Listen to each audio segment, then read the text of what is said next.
മുമ്പ് കോഴിക്കോട്ടും മംഗലാപുരത്തുമൊക്കെ ഇറങ്ങി എത്ര സമയം എടുക്കുന്നതാ.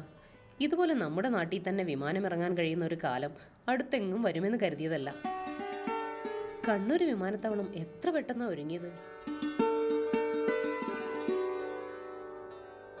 പഴയ കാലമൊന്നുമല്ല, കേരളത്തിലിപ്പോൾ എല്ലാം വളരെ വേഗത്തിലാണ്.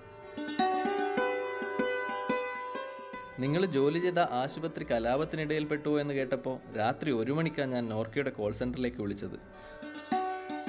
പുലരുന്നതിന് മുന്നേ മന്ത്രി തന്നെ തിരിച്ചു വിളിച്ച് നിങ്ങളുടെ വിവരങ്ങൾ അറിയിച്ചു.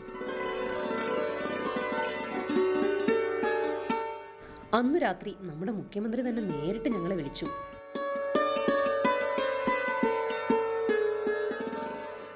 കേന്ദ്ര സർക്കാരുമായൊക്കെ ബന്ധപ്പെട്ട് എത്രയും വേഗം ഞങ്ങളെ രക്ഷപ്പെടുത്താൻ വേണ്ടതെല്ലാം ചെയ്യുന്നുണ്ടെന്ന് പറഞ്ഞു. അത് കേട്ടപ്പോൾ പകുതി ആശ്വാസമായി. എവിടെ പെട്ടുപോയാലും നമ്മളെ നോക്കാൻ ആളുണ്ടെന്ന വിശ്വാസം.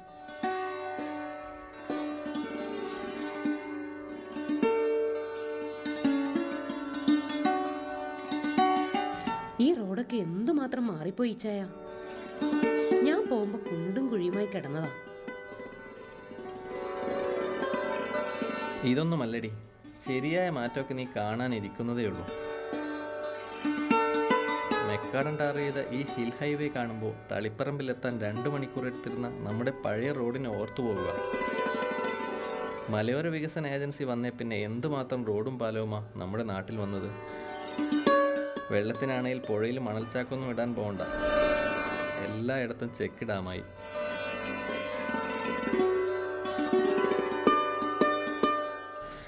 ഇച്ചായ, എനിക്ക് വിശ്വസിക്കാൻ പറ്റുന്നില്ല. നമ്മുടെ മടമ്പം പോലും എത്രമാത്രം മാറിപ്പോയി.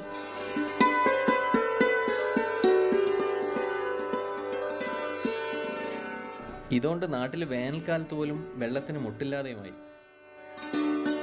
നമ്മുടെ വീട്ടിൽ ഞാനും ഉണ്ടാക്കിയൊരു ജൈവ പച്ചക്കറിത്തോട്ടം. നല്ല വിത്തും വളവും വേണ്ട സഹായം സർക്കാർ തരുമെങ്കിൽ പിന്നെ നമുക്ക് ചെയ്യുന്നതിനെന്നാ. ക്ഷീരഗ്രാമം പദ്ധതി വന്നേ പിന്നെ കൊച്ചുങ്ങൾക്ക് നമ്മുടെ നാട്ടിൽ നിന്ന് തന്നെയുള്ള ശുദ്ധമായ പാല് കൊടുക്കാമെന്ന ആശ്വാസവുമായി. നമ്മുടെ വീട്ടിലും കിട്ടി തൊഴുത്തു പണിയാനും തീറ്റപ്പൽ കൃഷിക്കുമൊക്കെയുള്ള സഹായം. ഇക്കൊല്ലം സംസ്ഥാന ക്ഷീരസംഗമം തന്നെ നടന്നത് നമ്മുടെ മണിക്കടവിലാണ്. ഇതെന്താണെന്നറിയാമോ? കലാഗ്രാമം. പണ്ട് നമ്മൾ ആൻറ്റിയുടെ കൂടെ യൂറോപ്പിൽ പോയപ്പോൾ കണ്ടില്ലേ, അതുപോലൊരെണ്ണം നമ്മുടെ നാട്ടിലും വരാൻ പോവാം.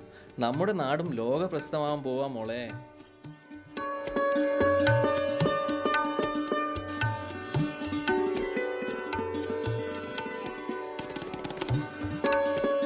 ഇനി നീ എന്തിനാ വിദേശത്തോട്ടൊക്കെ പോകുന്നത്? നോർക്ക എന്നുള്ള സഹായം വാങ്ങിച്ച് ഇവിടെ തന്നെ കൂടിയാ പോരെ?